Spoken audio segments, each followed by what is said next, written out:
Tell me your favorite thing about mommy. My favorite thing is about mommy. She's a big lover. You're so sweet. Okay, let me answer. My favorite thing about Ollie is that she's very, very personable as far as how she wants to talk to you, what relationship she has with you, what kind of gift she would love to give you, and if she's making you a card, every single card is personalized. So I just love that. And y'all listen, I know sometimes it's hard to go through life and not have people clapping for you. I understand that. But at the same time, I promise you, you will attract those who will clap for you. All right? Sometimes God making everybody be silent just to see what you're going to do. Again, just to see what you really made of, to see what you really about. It's not about the claps. If you're doing it just for the claps, you might as well stop now. Because you're not going to get a clap every time you do something. Sometimes you're going to have to put on your best performance and then hear a clap in the world. And somewhere down the line, and this not happening to a lot of people, they put on their best performance on this movie or this album or whatever, and they didn't get no type of applause when they put it out. And then next thing you know, a year later, the whole world is clapping for them. Yep. You just never know. Just be you. Show the world who you want them to see, right? Because your life, what you're putting on for the world, is what you're showing the world you about. So show them. Like you want it, not nobody else. So you know the world always just in shambles about what we should do with this and what we should do with that, right? Everybody got their own opinion on how this should be. Why don't we give our opinion? Let's jump in. So, breast or bottle? Ooh, both. Yeah, it was a both. Okay, cool. Is there anyone you would recommend more, breast or bottle? The breast, I think, gives you this more intimate, reaction and response to you and your baby time. Mm-hmm. But I mean, if you're a woman who is on the go, working out, going to work, doing whatever else, I was a pumper and I put it right in that bottle and here you go, boo boo, enjoy. And I was okay with that, So and then after a while, it was full like formula fed milk, and I was okay with that too because what works, and hey, what works for you, it just does. Right. Mm-hmm. Same here. Definitely, I was a pumper. Mm-hmm. You know what I'm saying? Because for some reason, that baby, okay, when we was in the hospital, you know how they try to make you latch and stuff like that? I don't know, he was just tripping. Same. So I had to pump. And then after that, like you said, life just got so busy. Mm-hmm. The breast thing just came when I was sleep at night, exactly. And had to roll over and feed them, or maybe I didn't pump enough and I just had to put them on. But other than that, girl, I was pumping because I had stuff to do. Exactly. Period. Right. 2 times if you're talking about the money it takes. You heard me? Because that's another thing, ladies. Let me tell y'all something. Breastfeeding is not for the weak. You gonna have to make sure you doing lots of stuff to get that breast milk. Now, don't get me wrong. I ain't saying you gotta be rocket science. I'm just saying you have to make sure you're being healthy. You have to make sure that you're eating right and giving yourself the nutrients you need so you can give your baby those nutrients. So if you are breastfeeding mommy, ladies, stay strong. I know the battle is tough, baby. Stay strong. And again, ain't nothing wrong with formula either, because some ladies cannot breastfeed. So ladies, we're not judging by these questions that we're answering, okay? We're just talking personal experience and our opinions. So please don't take offense to none of that, okay? A baby gotta be fed either by formula, breast, bottle. We don't care as long as that baby fed. True. Okay. How did you give birth? I want to say they call it naturally. It's a vagina birth. Mm-hmm. I waited until around. I had this plan. I'm like, I'm gonna go in. This baby gonna come out. It's not gonna be an issue. She gonna be healthy. I'm gonna be healthy. And then I was like, I don't even want the medicine. I'm gonna just do what I gotta do. My mothers before me, who didn't have medicine, had to do it that way, right? And so I did my best. And then I think the lady came in and checked me, and I was like 6 centimeters. And she's like, do you want the epidural? And I was like, no, I got it. So she leaves out the room. She's like, let me know if anything changes. And I was like, okay, cool. So she goes out the door, and she I remember vividly that she didn't fully close the door behind her. She left it cracked. Mm-hmm. And I always describe the story as in that crack being the crack big enough to let Lucifer walk in, and he just jumped in my spine. And I was like, yeah, beep, beep, beep, beep, beep, beep. Come back. Bring the drug. Thank you. And so I got the epidural after 6 centimeters. And then there was this moment where my delivery room was full of family. And there were probably 10 people in the room. Yeah. And then my doctor comes in. And she's like, okay, No, I think this was even before the doctor came in. Someone came in and it was like only 3 people, but I think like 4 or 5 people still stayed. It was like whatever. And then everyone else left out. But I was trying to push her down, and I think the monitors started going crazy, and they were like, her heart rate is dropping, and so was yours. And I mean, at this point, I was so drugged, y'all. Like, the feelings were not there. I didn't, what? What she say, mama? Right. Like, I'm not here. I don't feel anything. Life is good. What's going on? Right. And they were like, we're going to have to prep for emergency C-section. And I was like, no. Nobody said we was doing all of that. That's not part of the plan. No, it wasn't. And my mom had this face. And, you know, you just know your mom's facial expressions. And I was like, oh, she worried. She really, really worried. And I was like, maybe I should be worried. But I just wasn't. I mean, the drugs just wouldn't allow. Yeah, you was feeling good. Like, yes. I genuinely remember I couldn't even feel my legs. So I was like, well, I know I'm not doing that. So we're just going to have to figure this out. And so then there was this other lady walking down the hall. And she comes in. She's like, are we having a baby? And I was like, yeah, but they're talking about, you know, I got to get this C-section. And she was like, well, let me check. And she goes down there and she looks and she goes, okay, you gonna feel a little pull or something? She goes, and I guess she flipped her in the right way and her readings reset. And it was like, you're good to go. We're gonna push her out. And I was like, but God. She saved you. Yeah, she really did. I always call her my angel because she was the only one that was like us out the whole ordeal. And she made it her business to come save me. When everyone was against it. And she's like, no. They all like, in my head, I'm like, they were probably quick to want to cut me open too. But no, she said it's not necessary. And so we pushed her out. It was an easy little ordeal. She was fine. Her eyes were wide open from the time she came out until the time I took her home. Right. So it was cool. I know you was like, oh my God, when they was talking about this C-section, because I'm not gonna lie, like I did not want one. Of course, if we had to have one for the baby's sake, of course we would have one. Yeah. But me personally, I didn't want one. You know, just after seeing as I was growing up, I know doctors have gotten better, but the scars and you know, that's what the story, the trauma behind the women having it. Me the most. Yes. I'm like, girl, no. Yeah. None of that. I forgot to think about that part. Right. You know how you're focusing on everything else. Like I said, baby gotta be good. I'm good. We're good. This gonna happen. I forgot the whole part of if this goes wrong, they're gonna cut you open. I didn't even think about it. So I'm like, oh shit. Nah. That's because it wasn't a part of the conversation. We just can't do that. No. Yes. I forgot to pray over that part. No, we're not doing that. Right. Oh my God. Because that's just scary. C-sections, period. Don't get me wrong. Like natural birth is scary, but C-sections, being actually cut open, not knowing if, like you said, you will make it through. Like the C-section just put a whole nother scare to your, delivery. Sure. Me personally, I was on some stuff like, okay, I didn't want a C-section. The way mine went about was, I always had a fear that I would have my baby alone because I was alone in my, third trimester or whatever.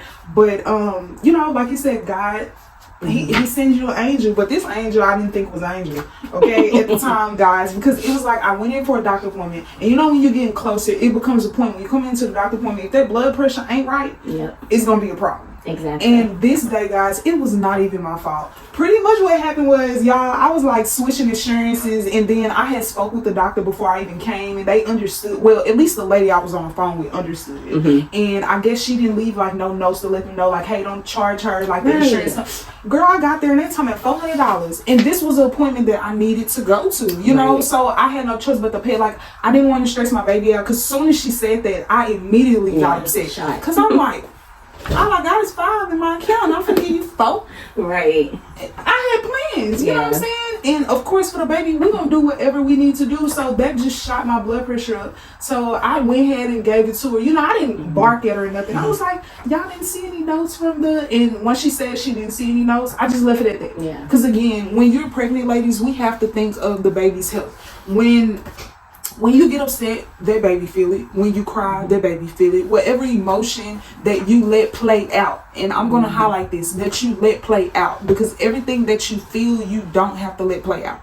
So whatever you let play out, that baby is going to feel it, and we have to make sure that baby is feeling good emotions, not the negative ones. So at that moment, like I said, I was just like, forget it, and I just paid the $400. And once we got back there, y'all, they could not get my blood pressure down. I believe it. So they had to go ahead and induce me. I was scared I was going to have a C-section. Once they was talking about the blood pressure and all this stuff, I just, oh my God. So that's why I'm like, I get it, But thank God I had it naturally. Oh my God. Right. So, okay. What about this?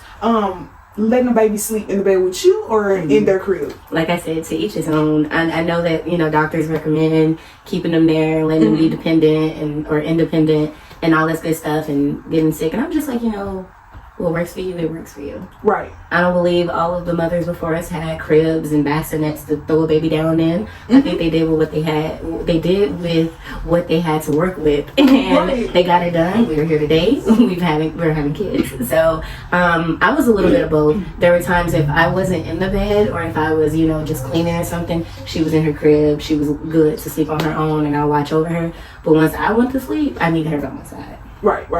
Yeah, like you said, for a personal. Yeah, I was going through it already, so I'm like, the last thing I need is to get up into the BS. I'd rather just roll over into it. Let me just okay. Right, and see, that's how it was too. Like when my baby was younger, he always slept in bed with me, especially while breastfeeding, because I breastfed probably up until about 7 months. And then I had to let it go. But yeah, he used to always sleep in bed with me because, like you said, it's easier to just roll over to the problems rather than having to go to the next room and sleep in. That just makes the situation worse. So, ladies, make it easier on yourself. Do as you please. But just a tip, it is easier if they sleep in the bed with you while they're like little babies. Or at least if you don't want them sleeping in bed with you, at least the crib needs to be in the same room as you. Yeah. That way you can keep your eye on them. You don't have to, it will frustrate you to get up 3 in, having to walk down a long hall or wherever they room at, versus just rolling over and and they good. We just giving y'all tips, all right? But do as you please. Yeah. So, whooping your kids or gentle parenting? We do both,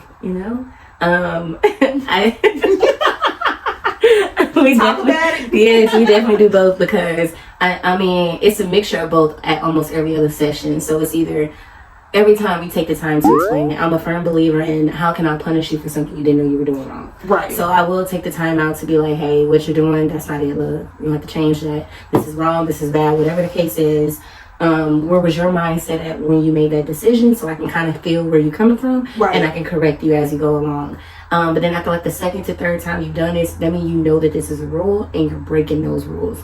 So I was quick to like, okay, well, you're gonna get a little pow. Then as she got older, I noticed like a lot of that was not getting through to her. Pulling the belt out. Okay, it scared the thought of her, but because she knew it was coming, and like if I'm mentally strong, you gotta know her, she's gonna be mentally strong. Right. So I think in her head she would go like, how many I'm getting? And I was like 3 because you did this, and this. And in her head she's like, okay, I just gotta get strong and Wakanda yourself up. And I'm gonna get through these 3 years. Bet. And she wouldn't even break a tear. And I'm like, oh no, I gotta get creative on this one, right? I need to quit prepping you. I'm prepping you for the exactly. And so we switched up to like more military style, like get in the corner on one leg, do some squats and hold the book out, things like that, and that hurts. Right. Without me lifting a finger, and all I gotta do is set a timer, and we're good. So it's a combination of both. It doesn't always work. Sometimes I still go get the pow, but for the most part, we do both. We do try to talk it out, give some space to like hear your thoughts on why you made that choice, and if I can understand where your mind was, like this was a choice made because you thought this, and so okay, we need to work on the way you thought about it. Or if you was just like, I know it was wrong, but I still did it. Okay, well, well here's what's next.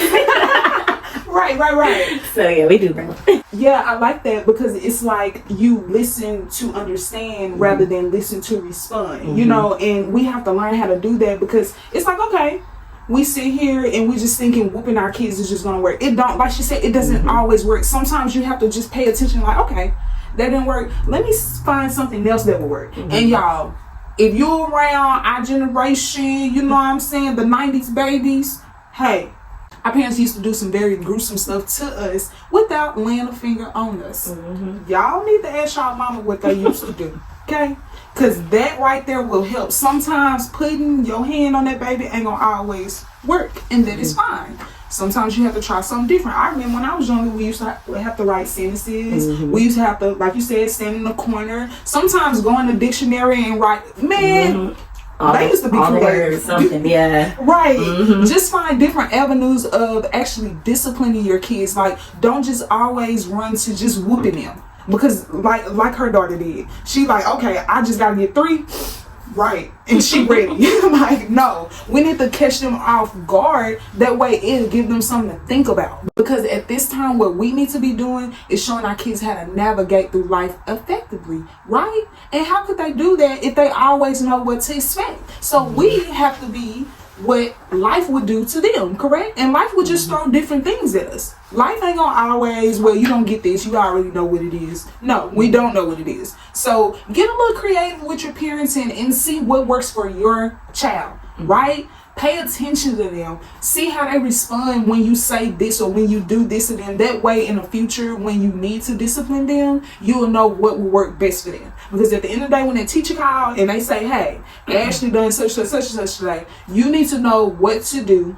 And ladies, again, we're not perfect. Everything isn't going to always work. But you need to know what you can try to do to get them to correct themselves, because we want them to learn how to actually portray themselves in the way that they should in whatever environment they are in without us. We shouldn't be getting phone calls from the teacher and all that good stuff. No.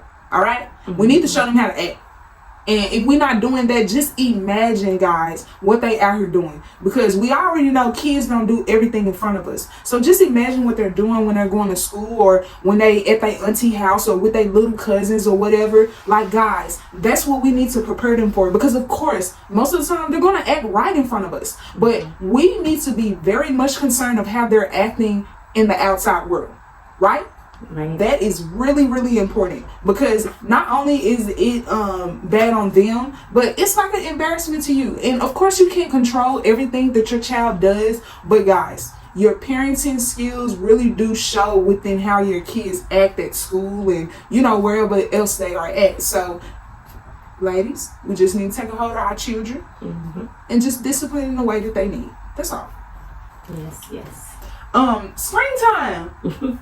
Now this one right here, I would love to hear what you have to say about this, because I feel like screen time is a big controversial topic right now. A lot of people are like, well, no, I don't allow electronics in my house, and then some people are like, yeah, I gotta get my kids that. You know what I'm saying? So how do you handle that? Do you have electronics in your house? We do. That? Yes, we do, and we had to learn, I guess, through life's experiences, how screen time can truly affect her upbringing. So we were, you know, as a baby, it was easy to throw the tablet at her. We're like, here's Elmo, here's, you know, ABC Mouse, I don't know. And we didn't too much like monitor much of what she was going through on her tablet. And then as she got older, she started moving into like YouTube. And although she wasn't able to spell out the words properly, you know, they have that little microphone, you talk into it, and it just pulls up whatever you want, and she's able to go through it. Well, we, again, we didn't have any really big concerns. And we were like, okay, do it. And plus she was under my account, so anything she was doing once I got on YouTube, I could see the history. So I'm like, not a big deal. Well, we had to learn the hard way that YouTube is not safe for children. And the things that were so innocent to her to want to go look at were tarnished with an adult who spent time recreating a version of something that wasn't meant for kids. And so it was something as innocent as like maybe your everyday cartoon character, and she's thinking she's going to go watch like Paw Patrol or something, but now Paw Patrol's a teenager version on YouTube and has a girlfriend and things like that, and they're enjoying their first kiss, and I'm like, not for my 5-year-old. What is this? No, we're not doing that. And so we had to, of course, like cut that out, and then we were like, okay, maybe YouTube Kids is the right spot. And then even on YouTube Kids, there was a lot of that too, and hidden videos where people were saying bad things or putting like scare tactics inside the video, and these kids were just downloading this information inside of them and being scared at night or trying it outside of home. And I was like, we're not doing that either. And then we started just like only focusing on games. I'm like, okay, you can play games. And then I know the one she really enjoyed most was like either Roblox or Minecraft. Neither one of them are allowed in our house anymore. So I would say it's just, you know, going through all these different channels of like forms of internet access is where we are now, and we heavily monitor it. If I tell her, you know, if you can't watch this video with all of us, then you shouldn't be watching it. And if it's something bad, bring it to me so I can see it, and you know, we can even talk about it or whatever the case is. But I prefer her to like stay away from open-ended apps like that where she has too much free range to like navigate. And so our screen time has been significantly reduced with her, heavily monitored. And like I said, right now we're only focusing on games. Anything else you want to watch, we can put it on the TV and we make it loud for the whole house to hear, kind of deal. But I mean, it wasn't her fault. It was just like, I almost even took the blame because I'm like, dang, I didn't know that was out there like that. Why would they do the kids like that? Right. So it was a learning lesson for us all. And I'm like, okay, so now that I know, I can address it. We can move forward safely. So we got the parental controls in place and things like that. So it's a lot easier now. But there was this learning curve on what was out there. Right. And it's definitely a learning curve because as we're getting older, they getting older, technology is advancing. Yep. Forget us just getting older. Technology is advancing a lot. And like you said, we don't, because when we remember being on the internet at their ages, well, I don't even know if it's the internet. Right. We was on No, I remember. We had the snake game, the dial-up internet, AOL. Like, girl, I don't even have this. I think we just seen that we're older than Google. Like, really? Shut up. Yeah. I'm gonna have to look that up. Oh my God. And y'all right, because at one point, like I said, we had dial-up. At one point we didn't have like the screen that we have now. It was like the Nokia where you can text and class. Exactly. T9. Yeah. Text without, you know what I'm saying? Yeah. Exactly. It was a lot simpler for us. So I'm like, God, we're the generation of parents that don't get it, but we get it because we grew up in it. But like, it's totally different. Right. My mom doesn't know any of this. She didn't have to worry about this as a learning curve. We do though. So right, yeah, and I can definitely say that I think with our generation that is the scariest part because it's like. Most generations they go back and was like, what did mama do and what did daddy do? But it's like it's scary for us because what mama and daddy did or granny them won't work for us because we're not living in the world that they lived in. Now don't get me wrong, I'm not saying just get rid of all their advice because some of their advice is good, but you also have to remember what world we live in. We can't just send our kids in a in the front to just go play in the yard. Right. We actually kind of got to be out there.